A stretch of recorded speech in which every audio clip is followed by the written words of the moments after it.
আসসালামু আলাইকুম। ESP learning সেক্টরের মাধ্যম থেকে আমরা একটা ভিডিও নিয়ে আসলাম। তো আমরা একটা সাইডে যাচ্ছি কাজের, এটা আমাদের কাজের শেষ টাইম। এখন কাজটা দেখতে যাব যে কাজটার কি অবস্থা। তো এখানে আমরা আরিপুর গুরুস্থানের সামনে দিয়ে যাচ্ছি। এখানে কিন্তু হচ্ছে কাশবনের অবস্থা খুব ভালো। তো যারা কাশবনের খুঁজতে যাচ্ছেন তারা কিন্তু অবশ্যই চাইলে আরিপুর গুরুস্থান থেকে ঘুরে যেতে পারেন। এখানে বর্তমান কাশবনের অবস্থা খুব ভালো।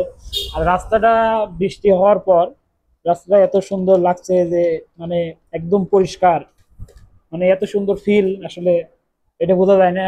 এটা আমরা যদি পাহাড়ে যদি বৃষ্টি হলে যে ফিলটা পাওয়া যায়, সেরকম একটা ফিল পাওয়া যাচ্ছে। ভোরের বাতাস যেমন ফজরের নামাজের পর যেরকম একটা বাতাস, ঠান্ডা বাতাস হাওয়া পাওয়া যায়, ঠিক অমন একটা আবহাওয়া আমরা পাচ্ছি এই টাইমে। এখন বাজে হচ্ছে প্রায় 5:30। সূর্য ডোবা ডোবা অবস্থা। তো আমরা এখন যাচ্ছি এই সাইডটায় মুন্সিরাবাদের ভিতরে। তো ইনশাল্লাহ এখন দেখবো সাইডটার কি অবস্থা। সারাদিন এখানে আমাদের কাজ চলতেছে। তো এটা আমরা যাচ্ছি অনন্ত থেকে হাজিরহাট দিয়ে। হাজিরহাটের পাশে এই যে মুন্সিরাবাদের, এটা হচ্ছে গেট। এটা 1 নম্বর গেট বলে, আবার আবার অনেকে 4 নম্বর গেট বলে। তো যেটা কথা, এটা মুন্সিরাবাদ। মুন্সিরাবাদে কিন্তু কাশফুল নাই। মুন্সিরাবাদে আসে কিন্তু লাভ নাই, ওই জায়গা যেতে হবে যেখানে হচ্ছে শেষ ঠিকানা, ওইখানে যাইতে হবে। এই যে বললামই তো, কবরস্থান। কিন্তু কবরস্থানে আপনারা যারা মহিলা আছেন তারা কিন্তু অবশ্যই যাবেন না, কারণ ওইখানে মহিলা মানুষ এলাও নাই।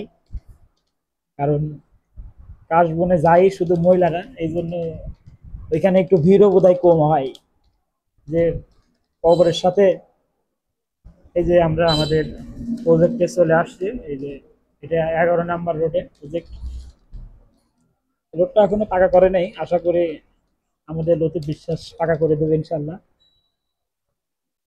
এই যে আমাদের প্রজেক্টটা দেখা যাচ্ছে, একটা 3 তলা প্রজেক্ট। আমরা আমাদের ইঞ্জিনিয়ারের মাধ্যমে এটা কাজ পেয়েছি। এখানে আমরা 4 ইঞ্চি খাড়া লাইন তুলেছি। আমরা সর্বদাই সবসময় চেষ্টা করি প্লাস্টার করে লাইন তোলার, আর সবসময় চেষ্টা করি কোয়ালিটিফুল কাজ করার।